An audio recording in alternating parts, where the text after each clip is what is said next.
बिस्मिल्लाहिर्रहमानिर्रहीम। अस्सलाम वालेकुम। 9th क्लास हमने लास्ट टाइम गैसेस की प्रॉपर्टीज़ की थी।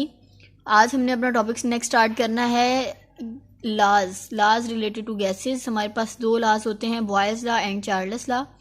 फर्स्ट हम आज स्टार्ट करेंगे बॉयल्स लॉ। बॉयल्स लॉ क्या होता है? फर्स्टली 1662 में एक साइंटिस्ट था, रॉबर्ट बॉयल।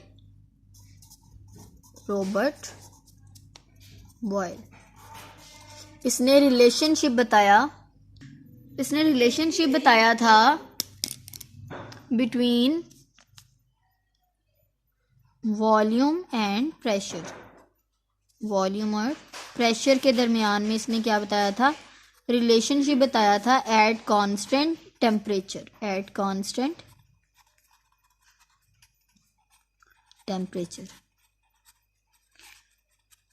इट्स मीन के कांस्टेंट टेम्परेचर पर, मतलब टेम्परेचर को चेंज किए बगैर वॉल्यूम और प्रेशर के दरमियान में रिलेशनशिप किसने बताया था? बॉयल्स ने।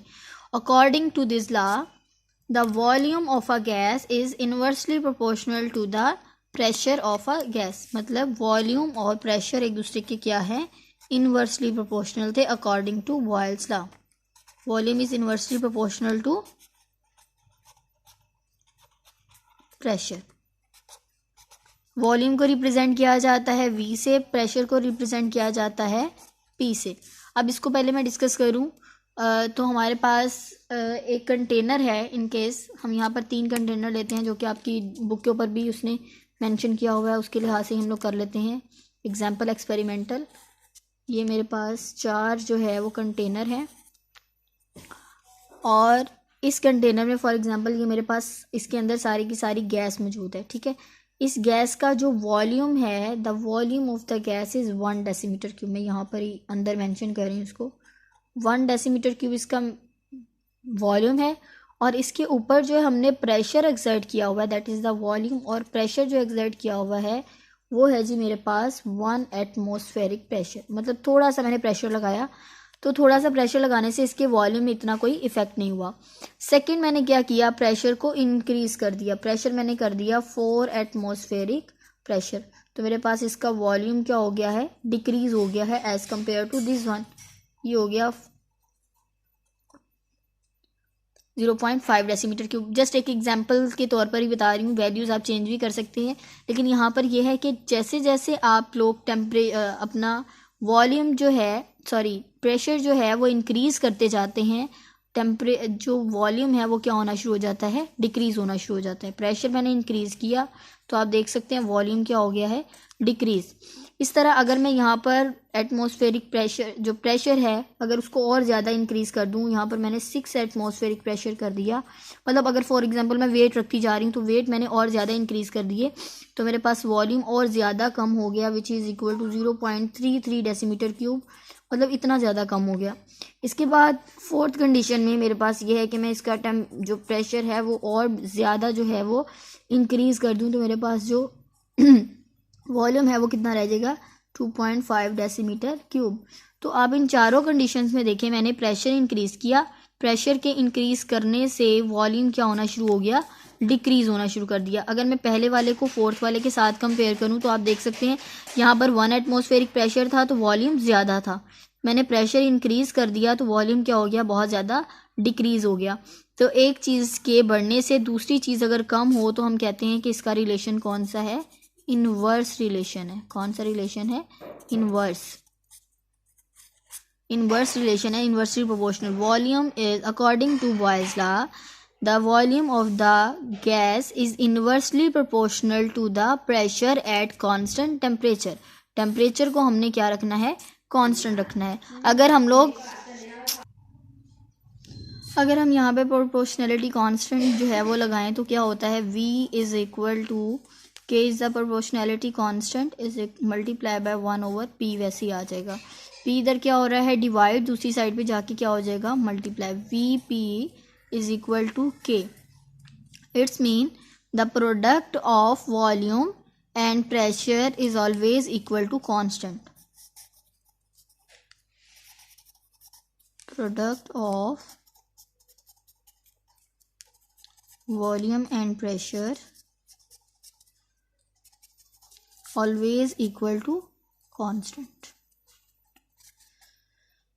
ये किसका इक्वल आता है? कांस्टेंट के इक्वल आता है। जैसे अगर आप इन दोनों को मल्टीप्लाई करेंगे तो आपके पास जो आंसर आएगा वो रिमेन आपके पास हमेशा चारों कंडीशंस में हमेशा वो किसके इक्वल आएगा? एक कांस्टेंट के। जैसे कि मैं यहाँ पर एग्जांपल में बता भी देती हूँ, 1 एटमॉस्फेयर जो है उसको मल्टीप्लाई किया, बिकॉज हमने इसके मुताबिक जाना है ना, VP is equal to K।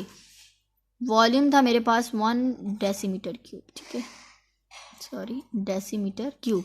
Pressure था 1 एटमॉस्फेयर। तो मेरे पास इन दोनों को मल्टीप्लाई करने से, सॉरी यहाँ पे 2 एटमॉस्फेयर है, 2 एटमॉस्फेयर, तो इन दोनों को मल्टीप्लाई करने से आ गया 2 एटमॉस्फेयर डेसीमीटर क्यूब। इस तरह सेकंड में आप देखें तो मेरे पास क्या था, 0.5 decimetre cube multiply by 4 atmosphere, तो ये किसके इक्वल आता है? 2 एटमॉस्फेयर। आप इसको कैलकुलेट कर सकते हैं। उसके बाद अगर मैं 6 एटमॉस्फेयर को 0.33 डेसीमीटर क्यूब के साथ मल्टीप्लाई करती हूँ तो मेरे पास आंसर क्या आता है? 2 एटमॉस्फेयर। इन सब का मतलब ये है कि अगर आप लोग प्रेशर को जितना इंक्रीज करते जाते हैं उतना ही टेम्परेचर डिक्रीज होता जाता है। मतलब दोनों में बैलेंस रहता है, जितना प्रेशर इंक्रीज करेंगे वॉल्यूम उतना डिक्रीज होता जाएगा। मतलब हमारी जो वैल्यू है वो हमेशा क्या रहेगी? कांस्टेंट रहेगी। तो ये था हमारे पास बॉयल्स लॉ, और इसके अकॉर्डिंग उसने कहा है कि अगर इन केस आप स्टार्ट करते हैं, आप कहते हैं the initial volume of the pressure is, sorry initial volume of a gas is equal to V1, initial pressure of a gas is equal to P1, then final जो जितना भी हम लोग रिएक्शन करने के बाद या जो भी हमारे पास कंडीशंस लगाने के बाद हम देखेंगे तो final volume will be V2 and final pressure will be P2। तो हम लोग इसके अकॉर्डिंग लिख सकते हैं इसको, P1 is equal to K, V2 P2 is equal to K। Then अगर ये इसके इक्वल है V1 P1 और V2 P2 is equal to है K के, तो then we can say V1 P1 is equal to V2 P2। तो ये मेरे पास क्या आ गई? Boyle's law. बॉयल्स लॉ क्या है? According to Boyle's law temperature को क्या रखा जाता है? कांस्टेंट। उसके नाम से याद रख लीजिएगा, जो बॉयल्स है उसमें टेम्परेचर जो है वो कांस्टेंट रखा जाता है और वॉल्यूम और प्रेशर के दरमियान में हम लोग रिलेशनशिप देखते हैं। तो इसमें जो रिलेशनशिप है वो क्या होता है? इन्वर्स रिलेशन होता है।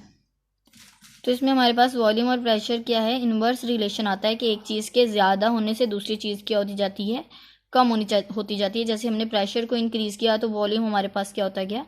डिक्रीज़ होता गया।